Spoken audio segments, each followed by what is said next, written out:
Hai semuanya, gimana kabar kalian? Semoga selalu dalam keadaan baik. Jadi welcome back di Andre Kristone Channel dan ini adalah segmen analisa pagi. Segmen di mana kita akan mengulas untuk update news dan juga pergerakan dari market, khususnya market Bitcoin. Selain segmen analisa pagi, kita juga punya segmen analisa kripto di mana kita mengulas koin-koin yang udah teman-teman request di kolom komentar. Di sini sudah banyak sekali koin-koin yang kita bahas ya teman-teman. Jadi kalau teman-teman mungkin ada koin yang kalian pantau, silahkan feel free untuk cari di search YouTube kalian, misalkan Doge, kalian pakai nama Andre Greystone di pencarian, dan kemudian teman-teman akan dapat beberapa rekomend video yang sudah kita pernah ulas teman-teman. Bisa banget jadikan teman-teman sebagai salah satu pertimbangan juga. Oke, kita akan langsung masuk ke pembahasan dari market ya, khususnya makroekonomi sama Bitcoin. Kita lihat dari kalender ekonomi. Pertama, hari ini posisi dari market masih libur teman-teman. Di perdagangan kemarin di hari Sabtu juga market nggak terlalu gerak ya.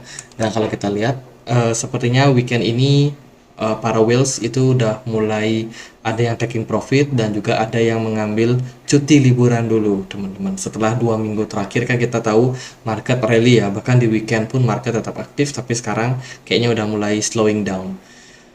Oke, market bisa dibilang masih dalam posisi positif, dan di minggu depan, next week, kita akan dapat beberapa data penting lagi seperti biasa teman-teman. Ada federal budget balance yang akan kita dapatkan nanti. Kemudian juga beberapa data seperti CPI serta core CPI akan kita dapat di minggu depan di hari Kamis ya, di hari Kamis. Kemudian, oh sorry, ini di hari Selasa teman-teman. Di hari Selasa tanggal 14 kita akan dapat data soal CPI serta core CPI Amerika Serikat. Kemudian dari hari Rabunya kita akan dapat data soal CPI dari Inggris. Dan juga ada core PPI dari Amerika Serikat. Hari Rabu penting. Kemudian di hari Kamisnya biasanya juga penting, ada initial jobless claim. Kemudian ya itu sih beberapa data yang mungkin akan memberikan impact terhadap pergerakan dari market. Hari Rabu kita akan dapat data inflasi, core CPI, serta CPI dari Uni Eropa. Jadi itu runtutannya teman-teman, mulai dari hari hari Selasa, Rabu, kemudian Jumat itu ada data CPI dari berbagai macam negara. Itu dari kalender ekonomi. Kita akan lihat dari beberapa news yang cukup ramai di market. Binance baru aja nge-tweet nih, salah satu dari eksekutif mereka itu kabarnya kena serangan teman-teman. Kena serangan setelah melakukan perjalanan bisnis. Dia diculik dan dipaksa mengosongkan dompetnya. Kerugiannya sampai 12,5 juta US dollar. Kami menyelidiki aktivitas on-chain dan menghubungi mitra kami untuk membekukan dompetnya karena semua dana diambil dalam bentuk USDT. Nah, ini hati-hati buat teman-teman yang suka flexing, teman-teman yang mungkin diketahui punya aset kripto cukup banyak sama orang-orang terdekat atau orang lain. Harap berhati-hati ketika melakukan bepergian ya teman-teman, takutnya teman-teman nanti kena masalah juga seperti ini. Ya mungkin kedengarannya konyol, tapi kalau menurut saya ketika kita sudah flexing, kita sering menunjukkan profit dan lain sebagainya, itu bisa mengundang keirian dari banyak orang. Kita kan nggak tahu siapa yang iri sama kita ya teman-teman.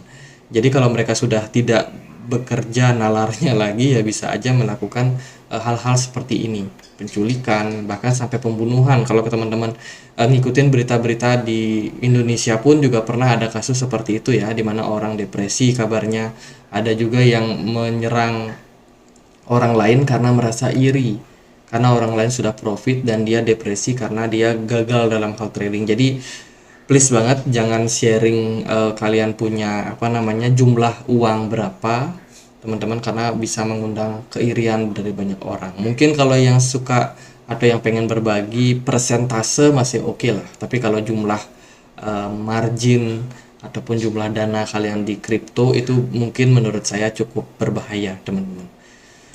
Kemudian dari berita yang lain ada BlackRock yang berargumen ya bahwa sekarang nggak ada alasan nih untuk SEC untuk menolak mereka punya produk yang mereka tawarkan. Terlebih kalau kita ngikutin beritanya, ETF dalam bentuk Ethereum sudah mulai ditawarkan oleh BlackRock, sambil dia menunggu juga Bitcoin ETF-nya di-approve oleh SEC. Dan ini disampaikan langsung tentunya, dan menurut saya ini bisa menjadi salah satu sentimen yang positif teman-teman untuk market, di mana market lagi coba untuk ditahan ya. Semoga aja memang approval dari SEC ini akan membawa hal yang positif untuk market. Januari itu akan ada keputusan soal approval Bitcoin ETF. Hopefully Ethereum ETF lebih dulu dikonfirmasi ya. Kemudian kalau kita lihat dari berita yang lain, ini ada beberapa runtutan teman-teman. Mango sudah kena masalah ya karena exploiter, karena kena hack teman-teman. Dan juga satu lagi yang cukup ramai kemarin adalah Conflux. CFX nama tokennya, yang mana baru aja menghentikan layanan dari multi-chain setelah 2 tahun mereka beroperasi. Protokol multi-chain Conflux ditutup setelah 2 tahun shuttle flow. Protokol ekosistem multi-chain yang dioperasikan dan dikelola oleh Conflux Foundation, juga dikenal sebagai Shanghai Trigraph Blockchain Research Institute, akan ditutup setelah 2 tahun. Tumpukan teknologi shuttle flow akan ditransfer ke studio Web3 Zero Gravity yang akan terus mengembangkan protokol dengan merek baru. Semua dana pengguna aman dan juga diimigrasikan dari shuttle flow ke Zero Gravity. Jadi ini ada satu penutupan salah satu divisi atau project yang dibangun oleh Conflux teman-teman, dan ya kita bisa bilang ini merupakan salah satu sentimen yang sebenarnya tidak bagus untuk Conflux. Kemudian juga ada report untuk AAV. AAV menghentikan sementara beberapa pasar setelah laporan masalah fitur di dalam blockchainnya. Protokol keuangan terdesentralisasi atau DeFi AAV menghentikan sementara beberapa pasar pada 4 November setelah menerima laporan tentang masalah yang mempengaruhi fitur tersebut. Menurut postingan X, jeda ini memberikan kita informasi beberapa jaringan termasuk AAV Volume 2, Ethereum Market, dan juga aset tertentu di AAV Volume 2 di Avalanche. Selain itu, aset tertentu di Polygon, Arbitrum, Optimism juga telah dibekukan. Jadi ada masalah memang dari internal mereka. Itu ya dari beberapa news. Kalau kita lihat overview untuk market DeFi seperti apa sih, kalau kita lihat dari rangkuman dari Cointelegraph, data dari Cointelegraph Market Pro dan juga TradingView menunjukkan bahwa 100 token teratas DeFi berdasarkan kapitalisasi pasarnya minggu ini bullish, dengan sebagian besar token diperdagangkan di warna hijau pada grafik mingguannya, dan nilai yang dikunci dalam protokol DeFi melonjak sampai 56 miliar US dollar. Jadi menarik sekali, kita bisa melihat bahwa DeFi sekarang udah mulai growth kembali. Teman-teman, kita ada di fase mana sekarang? Kalau saya sih melihat kita udah ongoing untuk di fase disbelief. Disbelief mungkin menjelang puncak untuk market kripto ya teman-teman.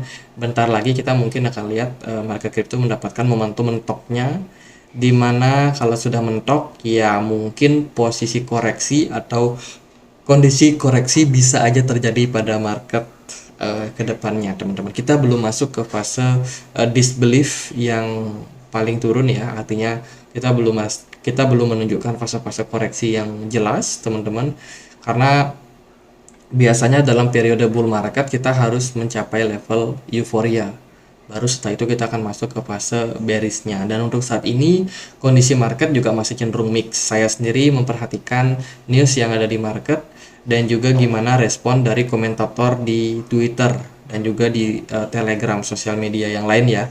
Dan kesimpulan saya sih overall kita lagi dalam fase di mana banyak orang yang mempertanyakan kenaikan dari Bitcoin sendiri, atau bisa dibilang dalam fase tidak percaya, meskipun secara tren, secara pergerakan Bitcoin sudah menunjukkan tren rally-nya. Kemungkinan kita masih dalam fase disbelief, dan ini juga didukung oleh salah satu analis yang namanya Ali ya di channel YouTube, di channel Twitternya. Perlu diingat, rally ketidakpercayaan saat ini menghadapi skeptisme yang mempengaruhi korelasi dengan pasar, Dan untuk saat ini kita mungkin akan menemukan fase-fase di mana kita akan mencapai dalam puncak dan mungkin akan membuat fase koreksi.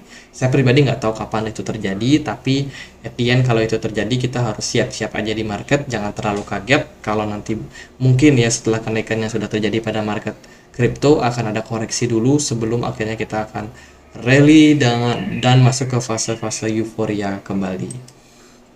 Di berita kemarin, di pemberitaan kemarin ini ada kasus nih lawsuit untuk Bybit ya, untuk Bybit. Jadi gugatan terhadap Bybit. Gugatan tersebut diajukan oleh pengadilan Delaware pada hari Jumat tanggal 10 November. Menuduh bahwa cabang investasi Bybit yaitu Mirana Corp menikmati manfaat VIP eksklusif yang tersedia untuk sebagian besar pelanggan FTX. Mirana dituduh memanfaatkan hak istimewa untuk memindahkan sebagian besar aset dari FTX sebelum platform tersebut runtuh pada November 2022. Jadi ada masalah internal gitu di mana dari FTX employee atau karyawan FTX-nya mengatakan bahwa memang sebelum keruntuhan daripada FTX sudah ada insider yang sudah melakukan aktivitas terlebih dahulu untuk keluar dari exchange-nya. Jadi ini diperkarakan ya teman-teman.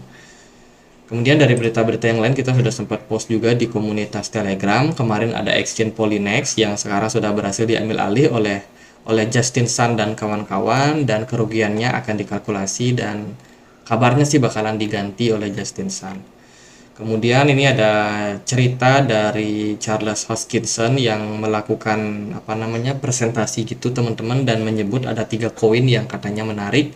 Yang pertama ada Polkadot, kemudian ada Bitcoin, Ethereum. Jadi Charles Hoskinson ini adalah founder dari Cardano dengan nama token ADA yang memuji proyek yang lain. Satu lagi teman-teman, kemarin kita bikin analisa kecil-kecilan ya. Ethereum saya pantau membentuk pola ascending triangle, dan so far kita masih berada dalam neckline teman-teman. Target kita adalah di all time high kisaran 120 untuk Ethereum, bukan 120, tapi di level 40 tuh berapa dia? Coba kita zoom out. Nah teman-teman, ini targetnya teman-teman ada di kisaran 4.766 dolar. Sementara hari ini kan harga Ethereum masih di kisaran 2000-an. Jadi kenaikan sekitar 120% possible untuk terjadi kalau Ethereum berhasil breakout level resistance saat ini di kisaran level 2100-an. Jadi masih menunggu. Ini aku post sih kemarin di komunitas Telegram, khusus yang swing ya, yang swing trading yang tidak punya niatan pakai leverage. Jadi kalau yang pakai leverage ya resiko tanggung sendiri nanti teman-teman. Kemudian ini ada event juga dari BitTime teman-teman, untuk pengguna baru yang melakukan transaksi akan dapat mystery box dan juga beberapa kesempatan untuk memenangkan hadiah-hadiah berikut bila melakukan trading lebih lanjut. Jadi eventnya akan diadakan tanggal 8 sampai 18 November. Jadi cukup singkat ya, hanya untuk pengguna baru yang belum daftar Bybit, exchange yang sudah terdaftar dan terregulasi di Indonesia. Buat yang mau dapat informasi lebih lanjutnya, linknya aku taruh di kolom deskripsi. Oke gitu, paling untuk beberapa news yang ada di market, nggak terlalu ramai hari ini teman-teman. Kalau kita perhatikan dari pergerakan chart Bitcoin dan kawan-kawan, so far Bitcoin masih bertahan di kisaran level 37.000, meskipun sometimes dia udah drop ke 36.900-an. Dari pergerakan di XY terbilang cukup bagus untuk market, koreksi terjadi meskipun tipis. Kemudian dari S&P 500 di perdagangan kemarin juga closing tutup gap teman-teman yang ada di atas, masih ada gap lagi yang ada di atasnya.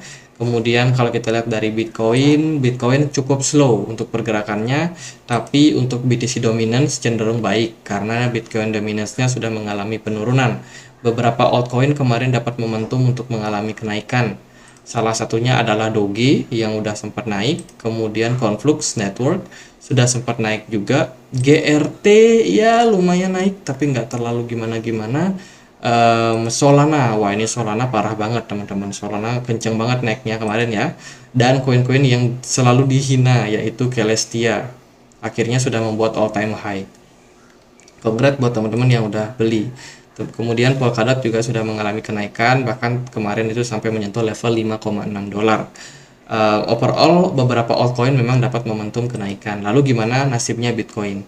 Bitcoin menurut saya masih cukup kuat, volume perdagangannya masih sangat bagus, smart money juga masih cukup banyak stay di market. Dalam posisi weekend ini kemungkinan biasanya ya para investor besar udah pada libur. Mungkin akan dimanfaatkan oleh para spekulan untuk memainkan harganya, entah itu di bawah naik atau turun. Jadi kalau nanti harga ada koreksi, teman-teman yang telat masuk bisa banget tuh untuk mengambil kesempatan untuk mendapatkan harga barang murah. Untuk sekarang level resistance-nya ada di kisaran 38.500, 38.600 something. Dengan area support yang lumayan kuat ada di kisaran 33,7. 33.000 ya teman-teman, 33.700. Kalau yang support yang paling kuat menurut saya ada di kisaran 31.500. Di situ ada beberapa level yang sudah bisa kita pastikan menjadi area yang kuat, yang bagus untuk level support. Semoga aja pergerakan dari Bitcoin ini masih bisa dikasih momentum untuk naik. Saya sendiri mencoba untuk menerka-nerka ya kemana sebenarnya Bitcoin ini, dan menurut apa yang saya pantau saat ini posisi Bitcoin nampaknya udah mulai ketahan di level resistance teman-teman dari trendline yang terbentuk di sini. Dan kalau kita asumsikan lagi ya, kita coba untuk lihat pola-polanya, ini jangan-jangan kita ongoing untuk membentuk yang namanya falling wedge. Ini dugaan saya pribadi teman-teman, belum tentu terjadi, belum tentu ya, cuman dugaan saya aja. Intinya adalah untuk saat ini kalau kita ingin melihat konfirmasi dari Bitcoin untuk rally 38.800 itu harus ditembus, dan kalau bisa Bitcoin mengarah ke level 47 ribuan. Tapi kalau itu ternyata tidak terjadi, Bitcoin ternyata membuat koreksi ataupun justru hanya sideways aja, kita mungkin masih akan bisa melihat pergerakan Bitcoin untuk menguat ke level 39.000. Tergantung gimana euforia dari market. Cuman ya itu bisa jadikan teman-teman untuk pertimbangan. Siapa tahu pergerakan Bitcoin ternyata beneran nih membentuk pola yang namanya falling wedge pattern, dan bukan falling wedge ya, rising wedge ya kalau nggak salah namanya, rising wedge pattern. Dan takutnya kalau ini bener terjadi ya bisa jadi biasanya mengarahkan pada tren penurunan teman-teman. Jadi rising wedge pattern itu kurang lebih polanya kayak gini, dimana biasanya trennya itu naik, tapi setelah naik dia akan ada momentum dia nggak kuat naik lagi dan akhirnya membuat koreksi terhadap Bitcoin. Itu tidak berarti altcoin juga mengalami hal yang sama. Kita juga perlu untuk melihat gimana kondisi dari BTC dominance. Bila mana BTC dominance-nya ternyata masih cukup tinggi atau kuat ya, bertahan di atas, biasanya altcoin juga akan ikut koreksi. Tapi kalau Bitcoin dominance-nya malah turun, itu berarti ada aliran dana dari Bitcoin pindah ke altcoin. Bisa jadi akan masuk fase all season sementara. Jadi dari saya sih gitu aja, paling melihat pergerakan Bitcoin bagaimana, apakah dia bakal naik atau turun, kita serahkan lagi kembali kepada marketnya. Kalau dari saya weekend ini cenderung ya libur aja, nggak terlalu banyak aktivitas. Saya juga nggak terlalu banyak posting ya, karena memang dari pengamatan saya di Twitter, di beberapa website juga, website berita tentunya, itu tidak terlalu banyak pemberitaan di market. Jadi ya, istilahnya untuk sekarang jurnalis, investor besar juga pada day off di hari Minggu ini. Jadi gitu aja, happy weekend buat teman-teman. Bila mana ada pertanyaan lain, ada koin lain yang pengen dibahas, bisa langsung tulis di kolom komentar. Dan kita juga punya komunitas diskusi di Telegram, tempatnya berbagi informasi teman-teman. Dan ya di sini kalian bisa sama-sama diskusi, sharing informasi, ataupun yang pengen dapat opini atau pembahasan koin juga bisa untuk sama-sama diskusi di channel YouTube ini. Di sini nggak ada nggak ada VIP berbayar ya, semuanya gratis. Feel free aja buat komunitas. Jadi gitu, yang mau join linknya ada di kolom deskripsi. Gitu aja guys, akhir kata saya Andre, makasih.